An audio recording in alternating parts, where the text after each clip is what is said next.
आप सभी को जय मसीह की। आज का हमारा विषय है आंखों के व्यभिचार से कैसे बचे। वीडियो को बड़े ध्यान से पूरा देख लेना। I am Jagdish Kumar. मेरे पास बहुत सारे फोन आते रहते हैं, उसी में से एक भाई ने मेरे पास फोन किया कि ब्रदर जी बताइए कि मैं व्यभिचार से कैसे बचूं, मतलब आंखों के व्यभिचार से कैसे बचूं। मेरे आंखों से व्यभिचार हो जाता है, गलत निगाह से देख लेता हूं किसी को।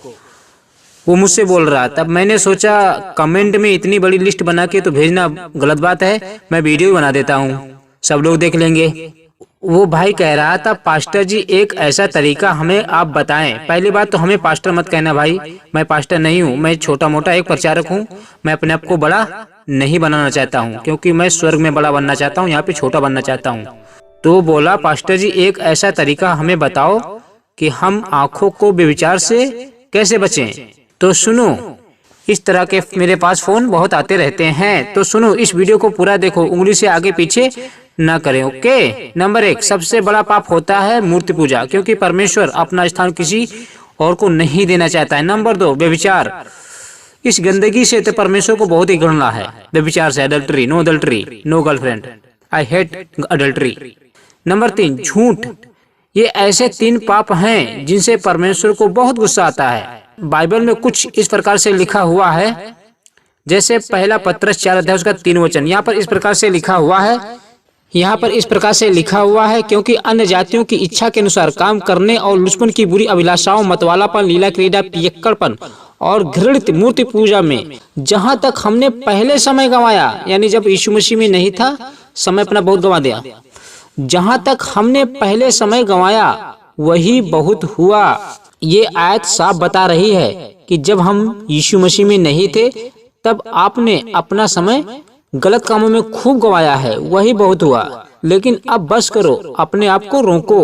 पहले का जो हो गया वो हो गया, यीशु ने अपना लहू बहाकर आपको माफ कर दिया है। अब हमें ज्यादा पाप नहीं करना चाहिए। अब इसी का दूसरी आयत क्या कहती है उसको भी जान लेते हैं, जैसे पहला पत्रस 4 अध्याय उसका 2 वचन। ताकि भविष्य में अपना शेष शारीरिक जीवन मनुष्यों की अभिलाषाओं के अनुसार नहीं, वरन परमेश्वर की इच्छा के अनुसार व्यतीत करो। मेरे भाई बस मजाक बंद करो। अब आपको परमेश्वर की इच्छा के अनुसार अपना जीवन व्यतीत करना है। अगर स्वर्ग जाना चाहते हो तो, अगर नर्क जाना चाहते हो तो भैया खूब मजे ले लो, कोई आपको मना नहीं करेगा। अब हम बात करेंगे कि आंखों के व्यभिचार से कैसे बचें। कोई है तरीका? हाँ है, मैं आपको बताता हूँ, वीडियो को पूरा देखो। यीशु ने एक बात कही थी, जैसे लूका 11 अध्याय उसका 34 वचन में। यहाँ पर इस प्रकार से लिखा हुआ है, तेरे शरीर का दिया तेरी आंख है, इसलिए जब तेरी आंख निर्मल है तो तेरा सारा शरीर भी उजियाला है, परंतु जब वह बुरी है तो तेरा शरीर भी अंधेरा है। अब मान लो एक लड़की है, मैं एक एग्जाम्पल दे रहा हूँ। मान लो एक लड़की है आपके सामने खड़ी है और आप उधर खड़े हो। अगर हम उस लड़की को देखेंगे तभी तो हमसे पाप होंगे मेरे भाई। अगर हम उस लड़की को अपनी आंखों से ना देखें तो हमसे पाप नहीं होंगे और हम आंखों की अभिलाषाओं से भैया बच जाएंगे। देखिए ये सब आपको ही करना पड़ेगा। आपको खुद अपने आप को उधर से हटाना पड़ेगा, अपनी मोटी मोटी आंखों को उधर से हटाना पड़ेगा। ये सब एक बार में नहीं होगा भैया, धीरे धीरे ऐसा करो, फिर देखना आपका मन नहीं करेगा आंखों से गलत देखना। पहले मैं भी देखता रहता था, लेकिन अब लड़की को देखता तो हूँ, अपनी आंखों से उधर से हटा लेता हूँ भैया अपनी नजर। क्यों? क्योंकि मुझे नर्क नहीं जाना है हमेशा हमेशा के लिए। थोड़ी सी मजा, अनंत काल की सजा मुझे नहीं चाहिए भैया। मेरे भाई रोको अपनी आंखों को रोको उधर से।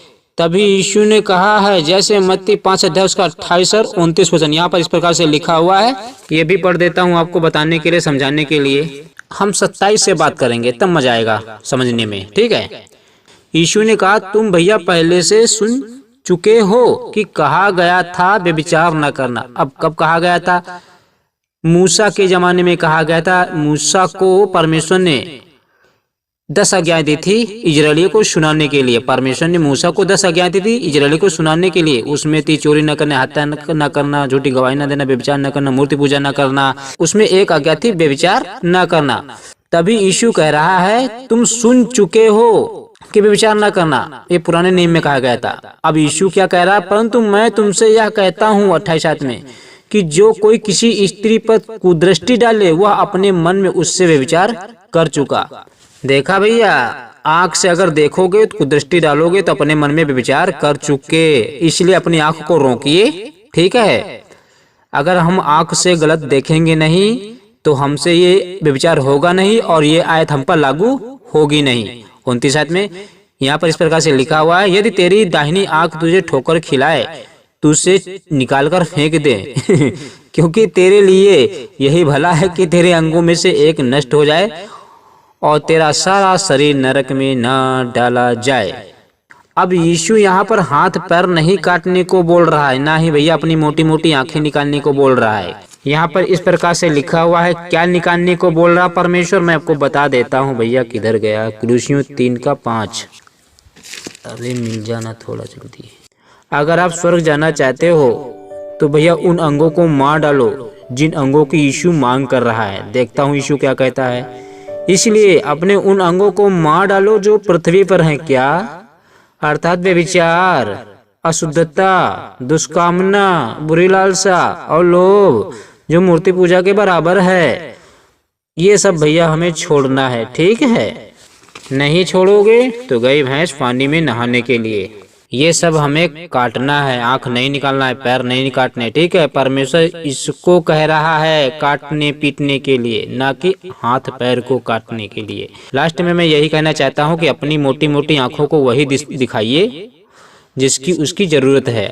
अगर आप लगातार ऐसी हरकत करते रहेंगे बिना उद्धार ही मर जाएंगे तो आपको नरक जाना पड़ जाएगा। फिर तो आपके लिए कितनी भी प्रार्थना क्यों ना की जाए, कोई भी पास्टर करे, जितना भी बड़ा पास्टर करे, सब व्यर्थ, सब व्यर्थ, सब कुछ व्यर्थ। इसीलिए परमेश्वर प्रभु यीशु आपकी प्रार्थना को उत्तर नहीं देता है। और फिर कहते हो पास्टर मेरे लिए प्रार्थना करो, पास्टर मेरे लिए प्रार्थना करो। भैया देखिए, हम हो या कोई और प्रचारक, सिर्फ आपको बाइबल से समझा सकता है, करना आपको ही पड़ेगा अगर स्वर्ग जाना चाहते हो तो। अगर नहीं तो आप लगे रहो, कोई नहीं रोकेगा, क्योंकि प्रकाशित वाक्य 22:11 में लिखा हुआ है। प्रकाशित वाक्य 22:11 में लिखा हुआ है, पाप करते हो तो भैया पाप करते रहो, नरक में जाने का पछताने का मौका ना मिले। पाप करते हो तो पाप ही करते रहो और धर्मी हो तो लास्ट तक यीशु के आने तक धर्मी बने रहो। यही तुम्हारे लिए अच्छा होगा। आमीन।